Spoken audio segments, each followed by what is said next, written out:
Matt Stepp, Dave Campbell's Texas football back here at the Texas High School Coaches Association Convention.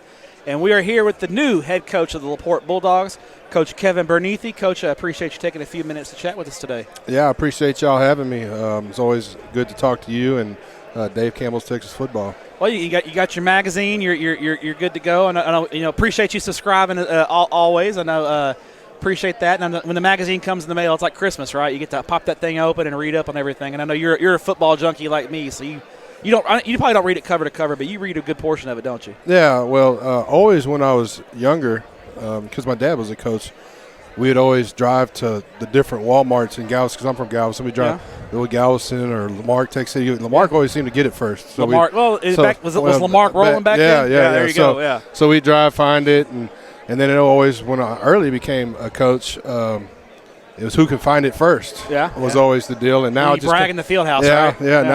Now you're at the mercy of the Postal Service. So we try to get it out to you early. We try to get it to you. We got to have that vital reading material. It's great that it just comes to you, and it's like, and it's awesome. There you go. It's in the box. Now your coach is jealous of you. You got it in the field house. So you talking a little noise to him. Like, hey, I got my magazine already. I don't know what y'all are talking about. Yeah, well, I mean, a lot of them are subscribers too, so they got theirs. We love LaPorte. We love it. Now, you are a new head coach there at LaPorte. You're not new to LaPorte. You're familiar with the area. You coached there as an assistant with Coach Lorrell back not that long ago, and coming over and passing to Dobie. Did a heck of a job there at Dobie, getting that program up and running. You guys did a heck of a job. But when LaPorte came open, what was it? What was it about LaPorte that was right for you? What attracted you to the job? Right. So, I coached there from 2007 to 2013. We had some really good teams. You did. Played in the regional finals twice. We're fortunate enough to be a part of a team that was to upset Katy. I believe in 2011. Rice Stadium, right? That was at Tully. Was that Tully? Played them at Tully. Yeah, okay.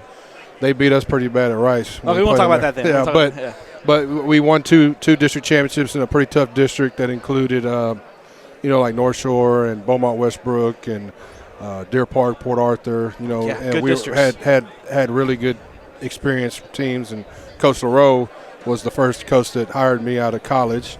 It was just the opportunity to go back where you feel like it's your coaching home. Yeah. And also the ability to be we're the only show in town. One school ISD, yeah. So that's always a benefit, and I believe LaPorte's a football town. When LaPorte's rolling, their team, and I think the team reflects the identity of the community. That's blue collar, hard work inside of town.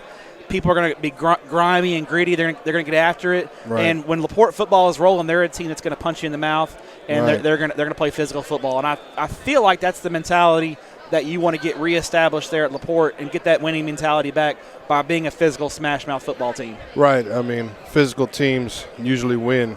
We're going to want to be the toughest team on the field every night, every week. We talk about being physical. We build our football team in the weight room.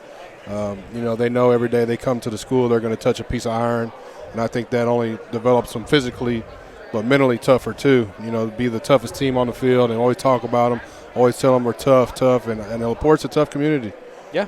And a lot of our community, are blue collar and they work hard for a living, and they're not looking for handouts. So that's the mentality that our football team needs to reflect from our community. But now that being said, your teams at Dobie, when you guys were really rolling at Dobie, you could there's a misconception about your offense. Right. Oh, Coach Berneathy, he's just going to run the football 3 yards in a cloud of dust, that kind of thing. But I feel like when you guys are really rolling, right, you're going to throw the ball 10, 12 times a game, and you're going to hit some big plays, and you're going to be really efficient in the passing game.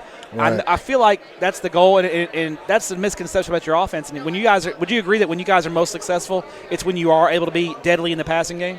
Yeah, I really do. And, that's something that we try to develop and we try to instill and get done.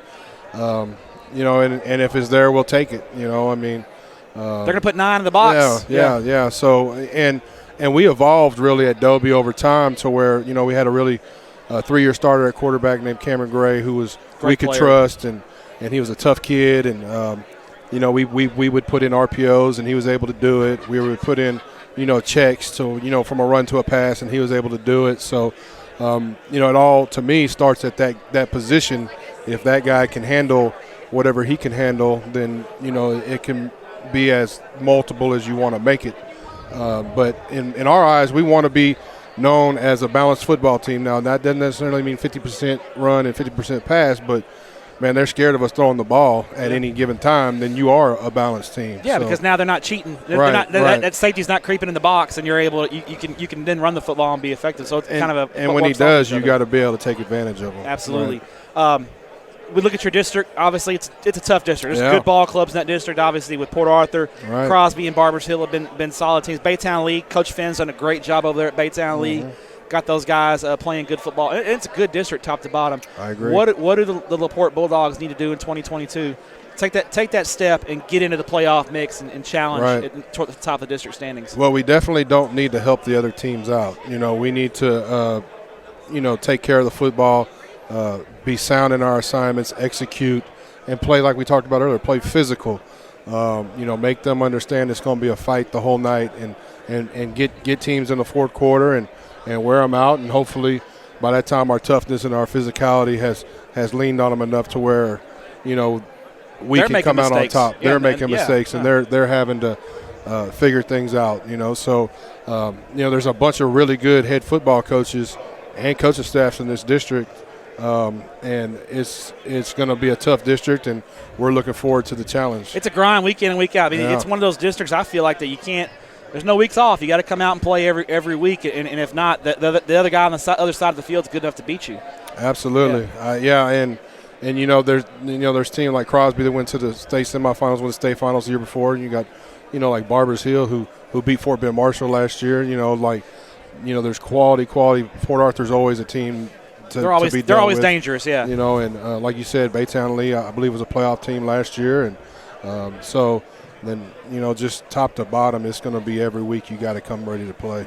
All right, final question before we let you out of here, Coach. You tell me off camera, LaPorte's got a lot of good places to eat, a lot of good spots to eat at, and I have not covered a game. I've seen LaPorte play, but I've never covered a game there. Okay. If I come to LaPorte, and hopefully we get that new stadium built here pretty soon, but in the meantime, you got a nice facility now. Yeah, If I come out there to LaPorte, where do I need to eat? What's the spot? I really enjoy El Ranchero Mexican restaurant. Okay.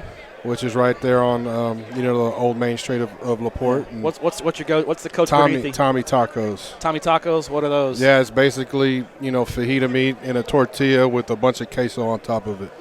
All that sounds great. I'm in for all of that. I'm in jalapenos for all that. and onions. Yeah, I'm here for all for that. Yeah. Well, Coach, appreciate your time. Congratulations on all the success at Dobie. Congrats on the new gig there at LaPorte, and we appreciate what you do for student athletes in the state of Texas. Appreciate y'all as well. Thanks, you very much.